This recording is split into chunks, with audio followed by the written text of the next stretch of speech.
الحمد لله الذي كفى والصلاة والسلام على خير خلقه محمد وآله وصحبه ومن والاه فأما بعد فأعوذ بالله من الشيطان الرجيم بسم الله الرحمن الرحيم قال الله تبارك وتعالى ظهر الفساد في البر والبحر بما كسبت أيدي الناس ليذيقهم بعض الذي عملوا لعلهم يرجعون وقال الله تبارك وتعالى وإذا تولى سعى في الأرض ليفسد فيها ويهلك الحرث والنسل والله لا يحب الفساد. وعن أبي درداء رضي الله تعالى عنه عن رسول الله صلى الله عليه وسلم قال ألا أخبركم بأفضل من درجة الصيام والصلاة والصدقة؟ قالوا بلى يا رسول الله صلى الله عليه وسلم قال إصلاح ذات البين وفساد ذات البين هي الحالقة.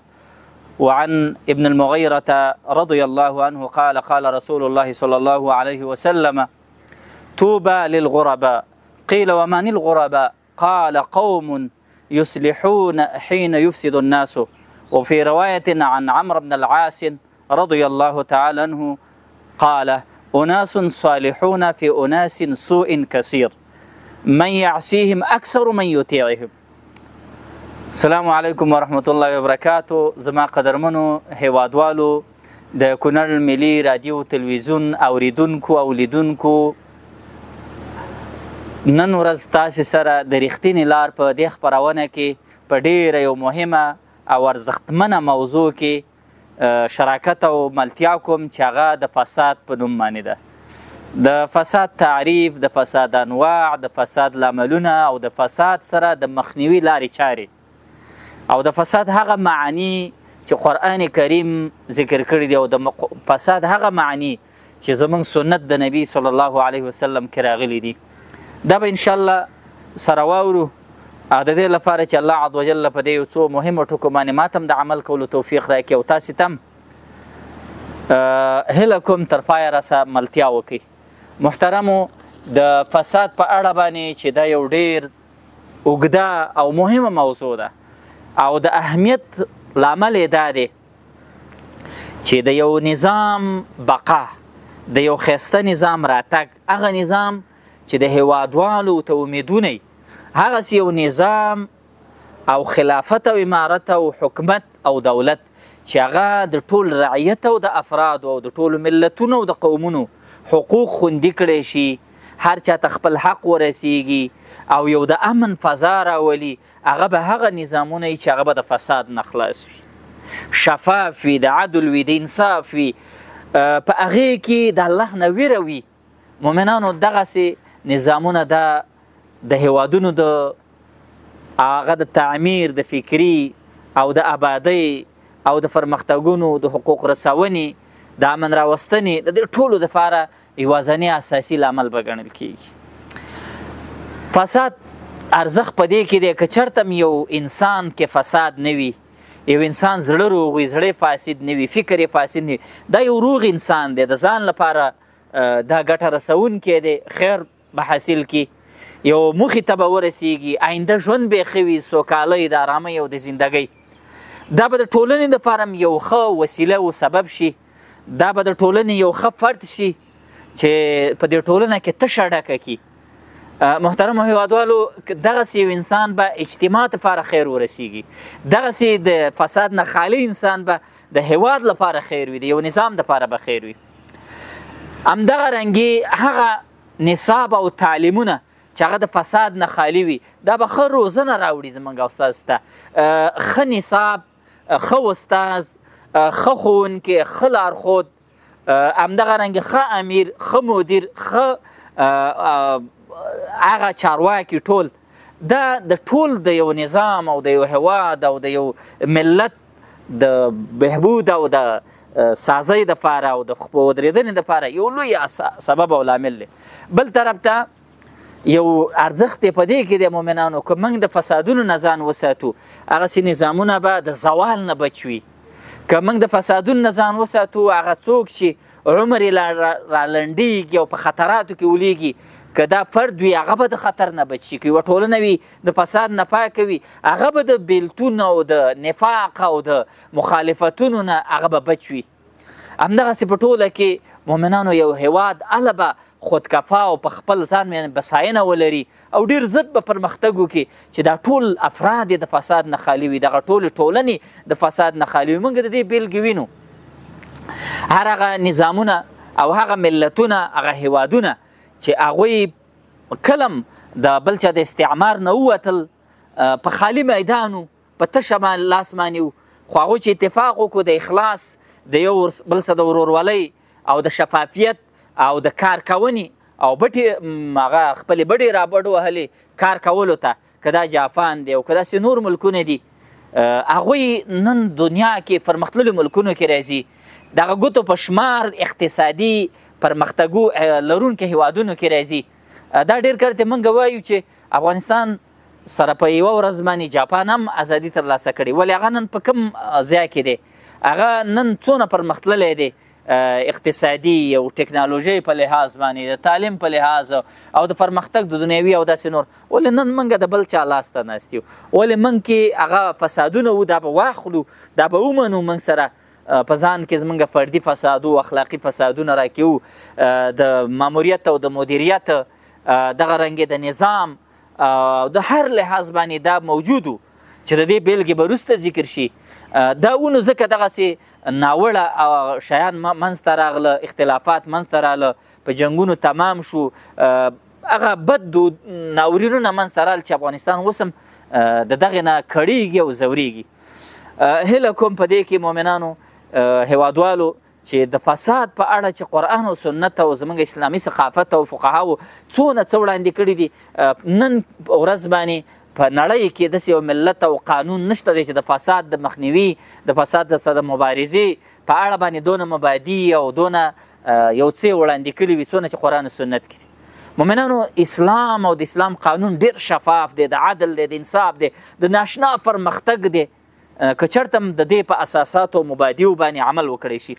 زه راځم دې ته، الله عز وجل قرآن کریم کې ذکر کړي دي ظهر الفساد فی البر والبحر، ښکاره شوی دی، څرګند شوی دی فسادونه په وچه او په لمده باندې، په ځمکه او په دریاب، د انسانانو د کسب د لاسونو چې دوی په خپلو لاسونو باندې څه کسبونه د ګناهونو، د ظلمونو، د وحشتونو او د دې وکړي، د هغې الله عز وجل ذکر کوي لیذیقهم بعض.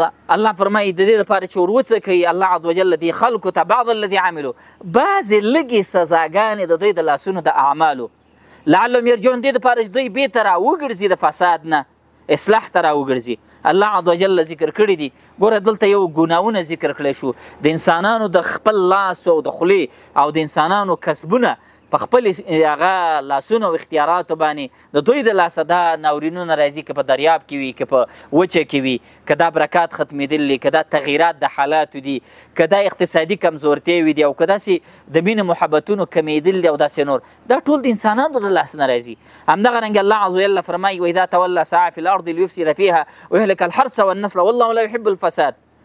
بله بېلګه الله عز وجل ذکر کړې ده چې یو د فسادونو لاملونه دا دي، هغه څوک چې ولایتونه یعنې سرپرستۍ، واکونه، حاکمیتونه، امارتونه، چې زه د یو مشر یم، زه د یو واکندې یم، ماله د واک راکړی شي، زه د یو چا مشر یم، دا غوښتنې چې څوک لري او څوک د دې لیواله دی، دا شیان چې چا اخیستل او دا بیا په دې طریقه باندې واک ته ورسیږي، داسې انسانان کوشش کوي چې فصل هم هلاکي، نسلونه هم هلاکي او بربادي کړي او خرابي کړي او تخریبي کړي.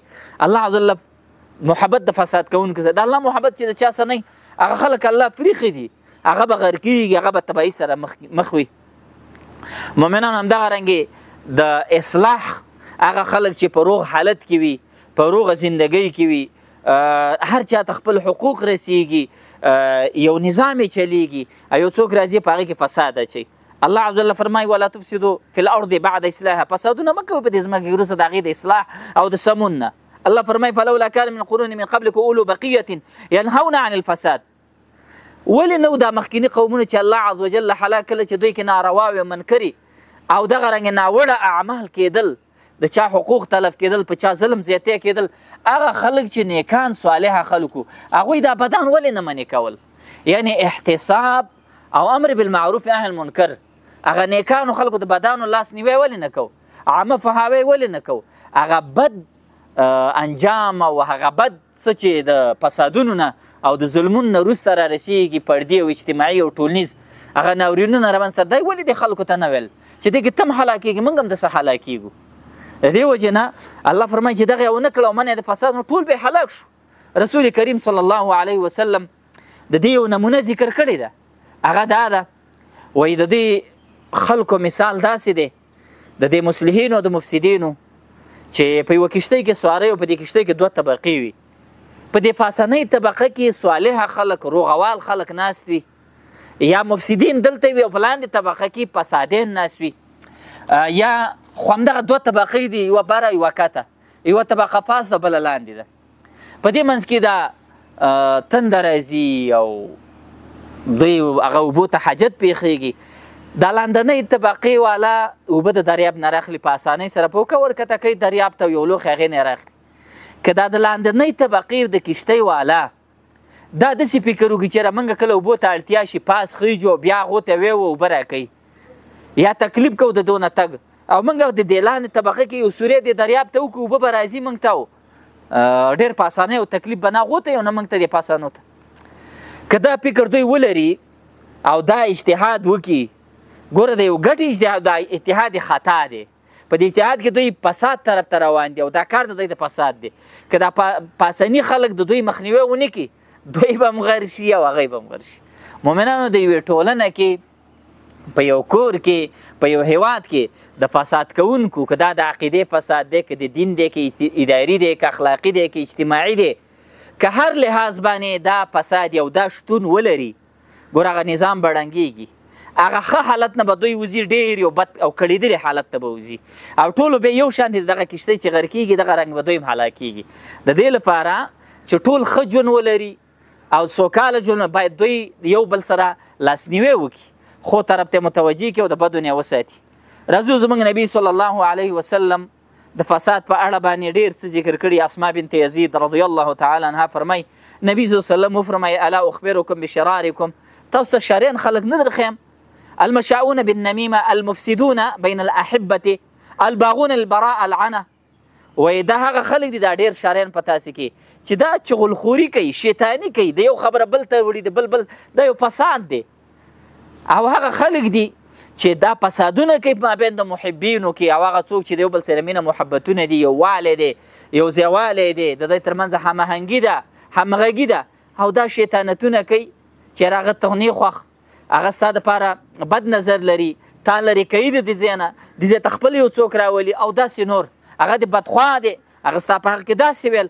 دا نمامتونه چې څوک کوي او دا چغلخورینې دقه خلک ډېر شري خلک دي په تاسې کې رسول الله صلی الله علیه وسلم فرمایي هغه خلک چې لټونکي دي د بري خلکو دپاره د پاکو خلکو دپاره د مشقتونو او تکلیفونو دا شریان خلک دي ګوره رسول الله صلی الله علیه وسلم شرناکه خلک فسادګرو ته ویلي دي هغه خلکو ته ویلي دي چې نمامتونه او چغلخورینې کوي د منځ د هغه یو والا خلکو کې جدایي راولي اتفاق والاو کې نفاق راولي ابي درداء رضی الله تعالی عنه فرمایلی وی رسول الله صلی الله علیه وسلم فرمایلی دي الا اخبرکم بافضل من درجه الصيام والصلاه والصدقه وای تاسو ته زه یوه خلک نه درخیمه یو صفت والا د یوه درجې والا چې هغه د روژه نیونکو هغه د منځ کوونکو د شپې صدقه ورکوونکو خلکو نه ډېر اوچت خلک دي صحابه کرام وویل قالوا بلا یا رسول الله ولې نه یا رسول الله دا خبر راکړه قال اصلاح ذات البین دا سمون راوستل دي اصلاح کول دي په خپلو منځونو کې و فساد ذات البین هي الحالقه او خبره ته دا کوم دا فسادونه په خپلو منځونو کې جوړول او پیدا کول او راتګ او واقع دا ګوره الحالقه دا خورونکي دي ایمان خري نیکي خري یووالی ختموي دا دونه بدترین شی دی محترمو د الله نبی صلی الله علیه وسلم اصلاح لټول سمون راوستل د یو چا زړه روغول یو څوک یو کول دې حالت ته رسول الله صلی الله علیه وسلم څه وفرمایلي اصلاح ذات البین دا درجه دا صفت لرونکي خلک د نفلي روجې نیونکو نه او هغه چې د شپې ودرېدونکي دي او صدقې د دې درجې نه او صفت نه غوره صفت دی الله دې موږ او تاسو کې دا راولي مؤمنان همدغه رنګې د الله نبی صلی الله علیه وسلم د ابراهیم المغیره رضی الله عنه په روایت داسې وایي طوبى للغرباء هغه ناشنا خلکو له دې خوشحالي وي برکتونه دي وي د هغوی دپاره دې هغه د جنت ونه وي چې الله عز وجل په خپل لاس ناله کړې ده او پیدا کړې ده. قیل چا ورته ویل صحابه کرام ومن الغربا یا رسول الله د غربا څوک دي؟ قال قوم یصلحون حين یفسد الناس. دا خو هغه سمون راوستونکي اصلاح کوونکي خلک دي چې کله خلک فاسد شي او فسادونه ورانې کوي، دوی اصلاح راولي، دوی سمون راولي. خلک ورانې جاړې راولي، دوی سمون راولي. دغه خلک دي. بل روایت د عمرو بن العاص کې داسې دي چې اناس صالحون، دا څه نیکان خلک دي، اصلاح راوستونکي سمون راوستونکي خلک دي په ډېرو بدو خلکو کې. او هغه څوک چې د دوی خلاف کوي هغه ډېر دي هغه څوک چې د دوی تابعداري کوي. د الله د نبي صلی الله علیه وسلم دا زیری د الله زموږ او ستاسو نصیب کړي چې د توبه ونه د خوشحالۍ د نیکبختۍ حالت د الله زموږ او ستاسو نصیب کړي. او دا به دغه خلکو نصیب کیږي چې هغه سمون او اصلاح راوستونکي وي مؤمنانو. همدغه رنګې نعمان ابن بشیر رضی الله تعالی عنه فرمایلی ما د الله د نبي نه واورېده صلی الله علیه وسلم الا وان فی الجسد مضغه اذا صلحت صلح الجسد كله واذا فسد الجسد كله الا وهي القلب. وی رسول الله صلی الله علیه وسلم فرمایلی په دې زړه کې د غوښې یوه ټوټه ده. دا د غوښې ټوټه معمولي نه ده، که دا چرته صالحه او روغه وه ټول بدن به روغ وي، دا بدن اعضا به سم چلیږي، تاوان به نه راوړي د انسان له بل ټولنې ته به زیان او تاوان نه. او که دا ټوټه د غوښې بدله شوله فاسده ورانه شوله ګوره دا بدن به غلط چلیږي، د ځان دپاره به بد شي، ټولنې لپاره به بد شي، د نورو مؤمنانو دپاره به بد شي. دا کومه ټوټه ده چې د دې ټوټې نه بدن اصلاح کیږي او د بدن د اصلاح اعضا اصلاح کیږي او چې انسان اصلاح کړي ټولنه اصلاح کیږي. وایي دا زړه دی. زړه د دې وجې نه ورونو هغه چا نه چې د اصلاح او د سمون کارونه کیږي د ده زړه روغ دی. هغه چا نه چې د فساد او د ورانۍ کارونه کیږي دا مفسد دی، د ده زړه فاسد دی مؤمنانو. همدغه رنګې زما ورونو د دې ناشنا درجې ته وګوره چې رسول کریم صلی الله علیه وسلم ذکر کړې ده. او هغه معاذ بن جبل رضی الله تعالی عنه فرمایلی وایي دا غذاګانې دوه ډوله دي. یو هغه غذا ده چې دا صفتونه ولري، رسول الله صلی الله علیه وسلم هغه صفات داسې ذکر کړه فاما من ابتغى وجه الله، هغه چا چې په خپله مبارزه او جهاد او غذا کې د الله عز وجل رضا ولټول او طلب د الله د رضا یې وکړه او د هغه د مخ د ملاقات او لیدنې الله دې زموږ او ستاسو ټولو نصیب کړي. واطاع الامام او د امیر او د امام تابعداري وکړله. وانفق الکریم او کوم شی چې دته خوښه او عزتمندو هغه صدقه او نفقه که. ویاسر الشریکه او اسانی کوله د خپل شریک او ملګري او د ګډونوال سره. واجتنب الفساد او د فساد نه ځان وسات. هر ډول فساد چې عقل اخلاقي وي، اجتماعي وي، فردي وي، اقتصادي وي، دیني وي، په هر شکل کې چې فساد ورته ویل کېږي وروسته یې موږ وایو هغې نه د ځان وساته. رسول الله فرمایي کان نومه و نبهه، د ده دا خوب او د ده ویښه ټوله اجرا کله دا به ټول اجرونو کې حسابي چې ستا ویده کېدنه او ستا خوب کېدنه مؤمنانو په اجر او په نیکۍ کې حسابېږي. دا په هغه صورت کې چې ته کله صالحه وي. دا امام نسائی رحم الله او امام ابو داود رحم الله په خپلو سننو کې دا حدیث راوړی. راځو دې ته چې دا فساد څه ته وایي او تعریف د فساد یې کوو.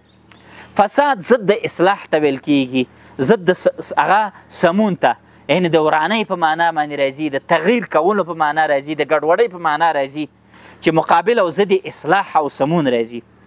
لکه دا ویل کېږي فساد یفسد فسادا او فاسد او فسید، قوم فاسد شو، یو شی فاسد شو او دغسې استفساد ویل کېږي هغه ضد استصلاح دی. مفسده ویل کېږي مصلحت په مقابل کې. او دغه رنګې هغه خلک وایي چې قوم فاسد شو کله چې هغویو کې څه راشي، د یو بل ته شا کونه راشي، صلې رحمي قطع کونه پکې راشي، بغضونه او کینې پکې واقع شي. په اصطلاح کې دې ته ویل کېږي خروج الشیء عن الاعتدال. کان الخروج قلیلا او کثیرا، د اعتدال د نورمال حالت نه، د سمون حالت نه او د موازي حالت نه هغه وتل، که بیا دا وتل لږ وي او که ډېري، یعنې معنا دا ده که بیا به هغه فساد ته ګتل کېږي چې ډېر فاسده دی لږ فاسده دی، خو دغې ته یې وایي په اصطلاح کې. او دا بیا په استعمالیږي دا فساد د نورمال حالت نه، د موازي او اعتدال حالت نه وتل، که په نفس کې وي، که په بدن کې وي او که داسې په نورو شیانو کې وي چې د استقامت حالت نه وځي. امام ابن جوزي رحم الله داسې تعریف کړی الفساد تغیر عما کان علیه من الصلاح. د سمون او د اصلاح نه او د مصلحت نه چې کوم شی بنا وي په هغې کې د اصل وضع او د حقیقت نه او د جوړښت نه، او یو څوک راځي او یا په بعضې صفاتو یا د په کړنه یا په داسې نورو حالاتو سره دې کې تغییر راځي، دقې ته وایي. او بیا ویل کېږي فساد په یو شي کې سره د نه چې قیام هغه ذات به وي او خوده کې به فساد راغلی، کله به کمیاب کې راغلی، نقص به پکې راغلی، وایي خلکو ته فاسد وایي چې کله باطل شي او غزایل شي. او همدغه رنګې فساد ذکر کېږي په دین کې چې دا په دین کې خراب شو. همدغه رنګې کله دا واقع کېږي په ګناه سره، هلکه ګناه یې وکړه فاسد شو. کفر سره کله وایي هلکه کافر شو، مرتد شو، بېدینه شو، فساد یې وکړه. فساد کله په اقوالو کې راځي، هلکه دروغ یې ویلې، تهمت یې وتړه، ناروا او قول زور یې وکړه، دا هم دي. همدغه رنګې هغه افعال چې غیر منظم کارونه وکړي چې دته یې کول نه و پکار، دې ته هم فساد ویل کېږي. امام جرجاني رحمه الله د فساد تعریف بیا داسې کړی: الفساد زوال الصورة عن مادة بعد ان كانت حاصله. یو مادي یو عنصر ته او یو ذات او عین ته یا یو حالت ته چې یو صورت حاصل شوی و، هغه د اعتدال حالت و، هغه د سمون او د اصلاح حالت و، په هغې باندې روان و، چلیدلو و، خیر او ګټه یې رسېدله، هېڅ ته دې کې تغییر راشي او دا ځایله شي، دقې ته وایي فساد وایي. دا معجم د ایکسپورټ انګلیزي هغې داسې تعریف کړی دی، خو هغه د یو تعریف کړی چې هغه اقتصادي او دغه اداري او د حکومتوالۍ کې چې کوم فساد راځي هغې ته دا ډېر زیات شامل دی. هغې کې بیا داسې وایي فساد هغه انحراف دی یا ورانېدنه ده او کږېدنه ده د هغې روح حالت چې هغه په اعدادو وظایفو عامو کې کېږي او د څه له عمل نه کېږي، من خلال رشوه یا د رشوت د لحاظ نه او یا دغه رنګې د محبتونو اختیارولو د نسب او داسې د خپلولۍ او د بل لحاظ کولو د وجې نه په دې کې راشي. دا فساد چې دی هغه طلب کېدلو ته ویل کېږي چې کله دا مرتبط شي او تړون یې راشي په خرڅلاو یو شي پسې، هلکه دې کې فساد راغی. کله په معنا د تلف او هلاکت ته هم ویل کېږي. خو بیا وایي چې دا داسې یو لفظ دی شامل له ټولو نواحیو او اطرافو سلبي ته، یعنې سلبي منفي طرفونه او منفي نقطې او صفات چې په څه شي کې راځي هغې ته فساد موږ ویلی شو. د ښه حالت نه نورمال اعتدال، د سمون حالت نه یو شی بدلېدل، کږېدل، حتی د بدن باندې تبه راله دې کې هم فساد راغی، دې ته هم بیا شاملېږي.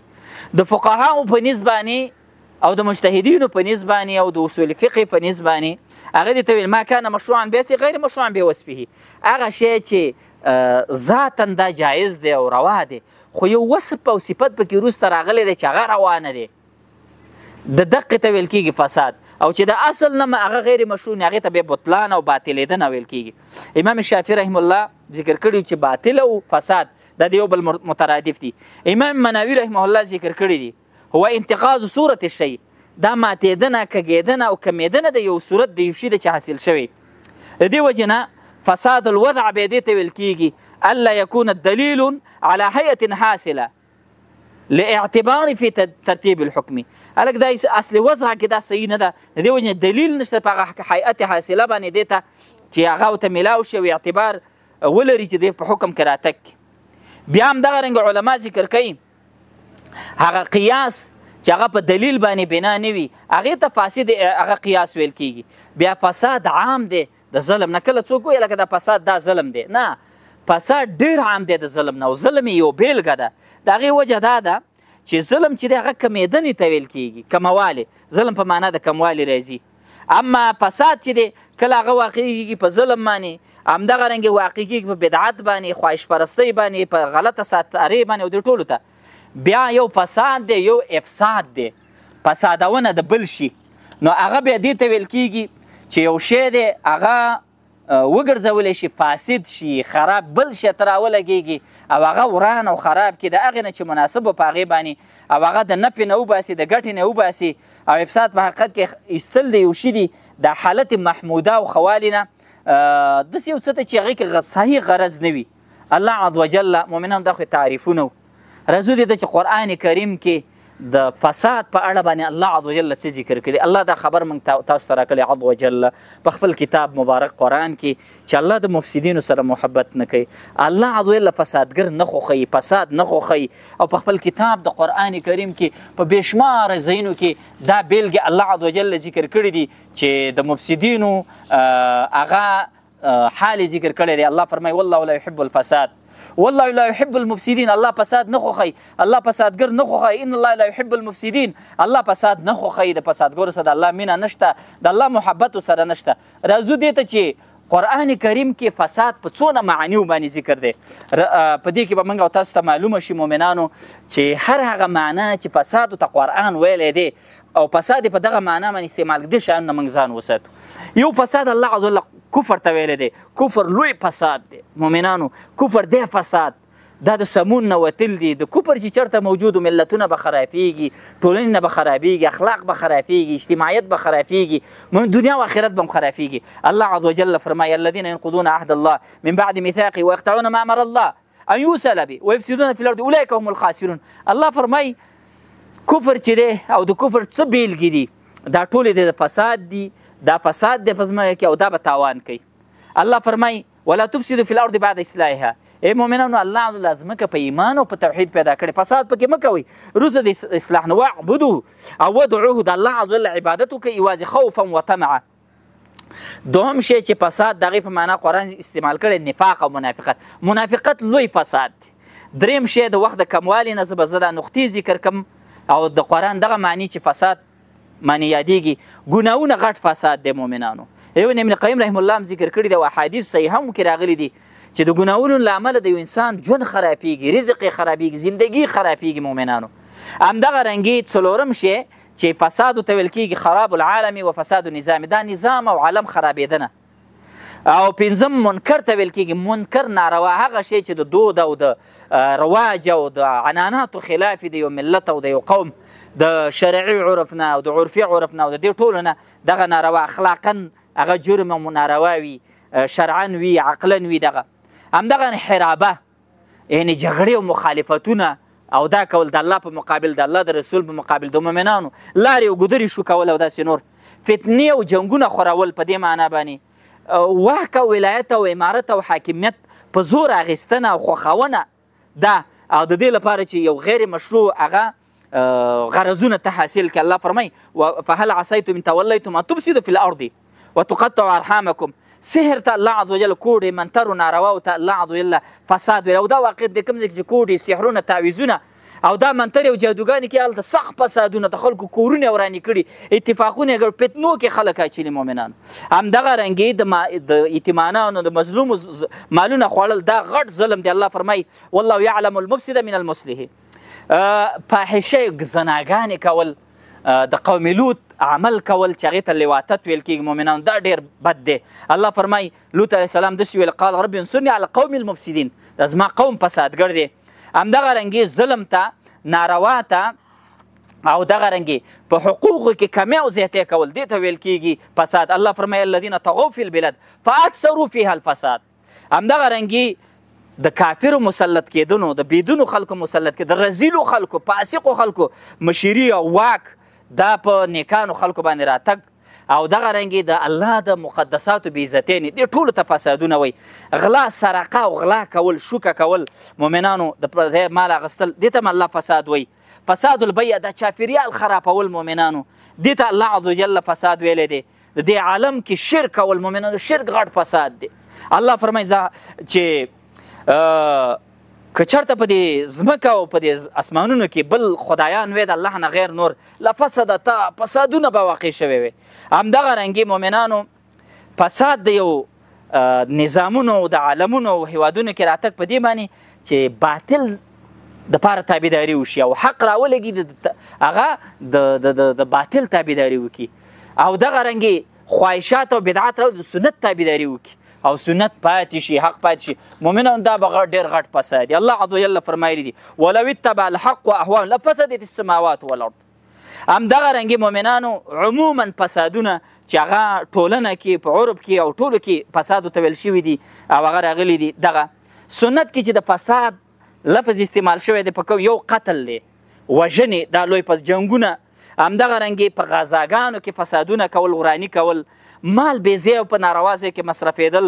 همدغه رنګې هغه څوک چې هغه ایمان ولري، تقوا پکې وي، اخلاق یې ښایسته وي او څوک هغه د خور لور د ساتنې وي او هغه طلب وکړي د نکاح ور یې نه کړي. رسول الله ذکر کړي دي چې دی نه به فساد عریض، پلن پلن فسادونه او مشکلات به راشي. زه به د فساد لاملونه ذکر کړم په لنډو ټکو کې چې دا وخت پوره دی چې فساد ولې راځي. یو د شیطان تابعداري چې کله وشوله او دغه رنګې د شیطان د وسوساتو تابعداري چې وشوه، د خواهشاتو تابعداري او بر نه حقه تقلید الاعمى ړنده تابعداري او منل د بل چا شروع کوي، تمیز نه کوي چې دا ماته حق وایي که باطل وایي. د ده د امر منل ماته په دنیا او آخرت کې کومه ګټه راکوي. همدغه رنګې منصبونه او واکونه په غیر مسلکي ډول باندې په ناحقه باندې اخیستل، په زور و طلب او یا د ناروا غرضونو دپاره ترلاسه کول، همدغه رنګې د مالدارۍ حرص کول، همدغه رنګې حرص په مال باندې کول، د مرتبې هغه لیوالتیا ځان کې پیدا، دوکې او خیانتونه او دغه رنګې تجسس او شیطانیګانې، بدګمانیانې په عامو مؤمنانو باندې او خلکو باندې، دا د فسادونو لاملونه چې دې نه به راځي. هغه سزاګانې او عاقبت د مفسدینو چې الله عز وجل ذکر کړی دی هغه دا دی، یو خو دا دی چې خطر او د دوی هغه خطرات د مؤمنانو الله عز وجل واړی او د مصلحینو نه. دوهم دا ده چې الله قرآن کریم کې ذکر کړی دی چې هیڅ کله په جزا او په ورځ د قیامت کې مصلحین او فسادګر دا ګوره یو شان نه دي. او همدغه رنګې قرآن کریم ذکر کړی دی چې هلته د چندوالی د سزا او د جزا د مفسدینو دی، الله عز وجل به د څو چنده سزا هغوی له ورکوي. اخرنې دا ذکر کوو چې قرآن او سنت موږ ته دا وایي چې هر هغه ځای کې مو فساد ولیده په فرد کې یوه ټولنه کې او په یو چا کې، مؤمنانو له څه پکار دي دغه فساد سره څه طریقه وکړي. مؤمنانو یو الله عز وجل موږ ته دا ویلی دي عدم طاعت امر المفسدین والانقیاد لهم. موږ ته دا دي چې څوک هم فساد کوي او د فسادګرو والا دی او مفسد دی، ګوره د هغوی خبره به نه منل کېږي، تابعداري به نه کېږي او د هغوی دپاره به سر نه کته کېږي. الله ویلی دي ولا تطیعوا امر المفسدین الذین یفسدون فی الارض ولا یصلحون. تاسو تابعداري مه کوئ د کار د فسادګرو، هغه چې فسادونه په ځمکه کوي اصلاح نه لټوي. د فسادګرو په لاره او د هغو په قدم او په منهج او تګلاره باندې مزه. همدغه رنګې د اصلاح کوونکو خلکو، د سمیع کوونکو خلکو لاره ونیسئ او د فسادګرو پرېږدئ. الله عز وجل دې موږ او ستاسو په دې ټولنه، موږ او ستاسو په ځانونو او زموږ او ستاسو په دې هېواد کې په ټوله کې الله عز وجل دې موږ اصلاح کوونکي وګرځوي او د سمون والا هم د الله وګرځي، د فساد او د مفسدونو نه د الله موږ وساتي، زموږ دا هېواد د الله د فساد نه خلاص کړي. د راتلونکي او د بیا لپاره چې سره ملتیا کوو په هغو پورې په الله سپارم. والسلام علیکم ورحمة الله وبرکاته.